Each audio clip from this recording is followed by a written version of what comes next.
I'm meeting up with Chow.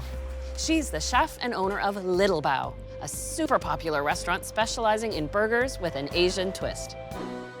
Well, here we are, ready to make bao. I'm so excited because I know how to make Western bread, but making bao with a delicate texture is all new to me. So you've got to teach me. I'm super excited to share with you. The ingredients in itself is super simple. What we have here is a bao flour.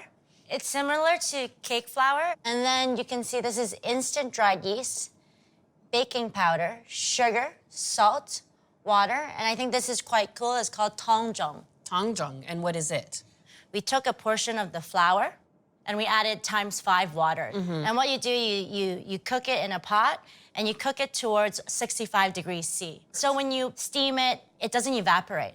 So this is kind of like the secret that we add in. Does everything get mixed in at once? So what I usually do is we mix a little bit of all the dry ingredients first, just so that it's well mixed. Okay. And then we add the liquid ingredients. So I start with the So flour. the bao flour, baking powder, the yeast. And because it's instant yeast, you can mix it with the dry. Yes. And then this is the sugar. The salt goes in now too? Yes. A bit. And we blend this together? Yes. So I mix it a little bit. Is that good enough? Yes. Okay. And then at this point, you can add the tongzhong, add the water as well. Once you mix about, 5-6 minutes, we'll add the oil in. Okay. So now it's basically pulled together. I think it's the time to add the oil now. Yeah, so right now, as you can see, it's come together. It shouldn't stick to your hand too much. We flour the surface of it. We're gonna roll it flat, right? The expectation for the crumb is to be really, really fine. So almost like you don't see air pockets. And then you fold it into a third like this, inwards. Just like you're making puff pastry, except Yes. without the fat layered in. Yes. And so we keep rolling it. So the more times you do this, the finer the crumb. But we're kind of perfectionists here, so we're gonna do it like 20 times. 20 times. Yeah. That type of thing. Can I give this a try? Yeah, of course. Well, it feels like a regular bread dough. Yeah. I'm used to, at this point, the dough's springing back, but it's not. Yes. It's still got a lot of give to it. That tells me it's gonna be nice and tender. So this is it. So we can pull it a little bit wide. And what they do is they roll it up like this. Ah, okay, now And I'm so- seeing where you're going. Yeah.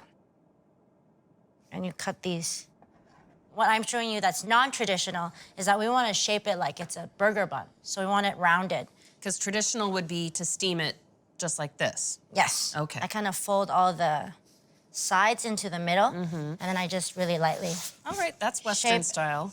So that's done, and at this Okay. point, we only need 2, so we're gonna put 2 inside, and then typical proofing, maybe about 45 minutes. Okay, so we've proofed the bread for about 45 to 50 minutes, and the breads are ready. We've steamed them here for about 15 minutes, and they should be basically I done. love how quick this is. Okay, you can see how soft they are, right? And you can see how fine. You see that crumb? And then we're gonna put some butter. We have the cooked chicken here already. We add the pickles. We made these pickles ourselves, cucumber pickles.